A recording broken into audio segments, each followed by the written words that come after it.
instead. Or I could go to my coffee store and get an electronic receipt and get more information around the store.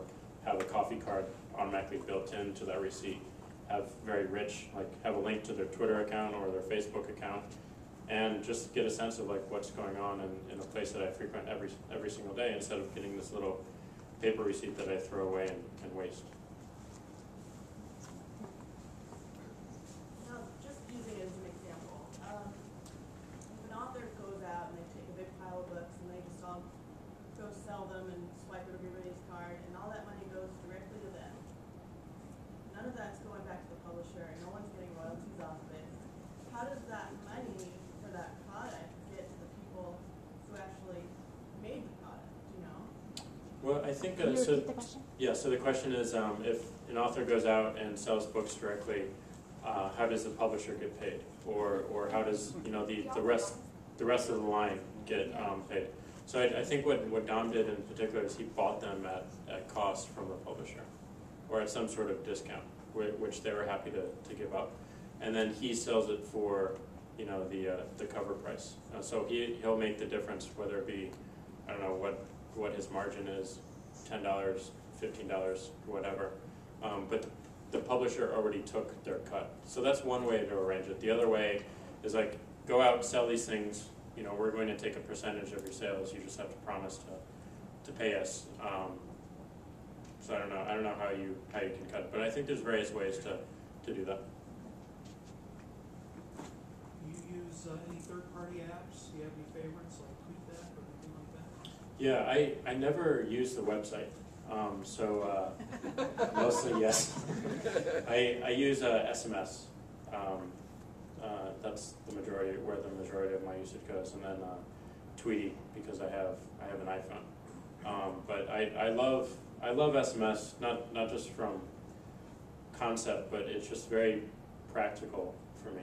It's the fastest app I can bring up. It's oftentimes I do a lot of stuff with text messaging anyway, so I'm often in that application. I can just bring up Twitter and type out what I want, and then I follow 10 people over SMS, and those 10 people I want to interrupt my day. My mom is someone I follow on it, and she follows me on SMS, and it's been great for our relationship because I'm bad at calling home, but now she has this rich sense of everything I'm doing, and she's like, "Yep, got no questions. I know exactly what you're doing right now," and she replies to me, and when we do finally have a conversation, we can skip past all that contextual stuff and get right to a deeper conversation. So it's actually changed our relationship, not just with her, but my entire family and all my friends, because you just have a richer sense of what's going on in someone's life. You have a lot more empathy, and I think for me SMS allows for that because it's interruptive. I'm just curious, because one of the things that I find really interesting about Twitter is the Twitterati, the celebrities that are on Twitter, and how bizarre it is that you now know the details of Lindsay Lohan's love life because she's tweeting our tweet arguing or whatever with Sam Ronson or something. And did you guys ever see that in the future? Did you ever imagine that was going to happen? No. Not that particular case. But, well, but I mean, the whole kind of gossip. It's celebrities taking back their own, gossip yeah. and projecting Can you themselves. repeat Yeah, so the question is, did we ever foresee the usage where celebrities would take their message from the paparazzi and speak for themselves, and share what's going on in their life and what that means. Initially, when we actually got this going and we had some usage, we thought it was going to be the hottest thing ever for teenagers, and they would be in the classroom, they would be passing notes, they'd be it would all happen over Twitter, and they'd be talking about test results and answers and everything over the service. And it turns out that a year later, all we had were a lot of bearded Unix professionals. We had no kids at all. No teenager would ever use the system, and we couldn't really figure out why. So that was surprising. And then we got marketers, and then we got politics, and then we got celebrities.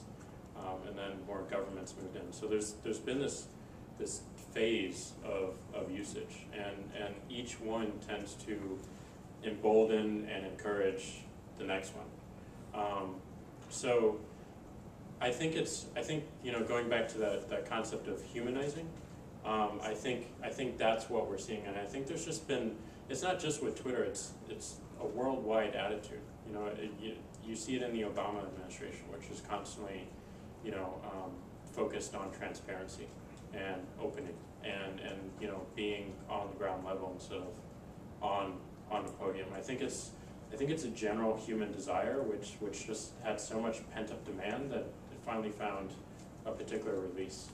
And I think it's really interesting that the paparazzi have been this like massive pain, and to allow anyone to just say exactly what's happening and deflate their entire gossip is so empowering to people, and that's like what Margaret Atwood is doing. Is like she's just going out directly and speaking to the people who enjoy and don't enjoy her work, so that she is showing that she's just another human working on something that just happens to be seen by a lot of people,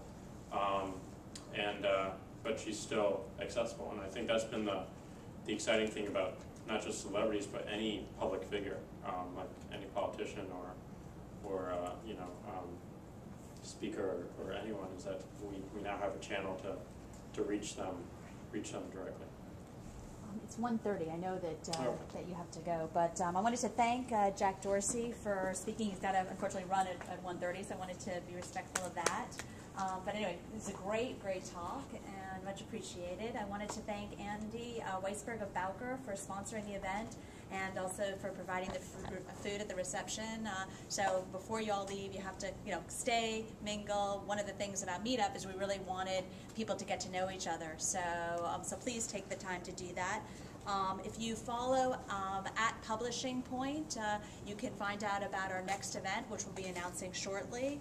I also wanted to thank Adam Goldberg for arranging the room here at Hachette. And for those of you who've got other rooms at other places, we'd appreciate knowing about that. So thank you again for coming, and please stay for the reception, and thank you.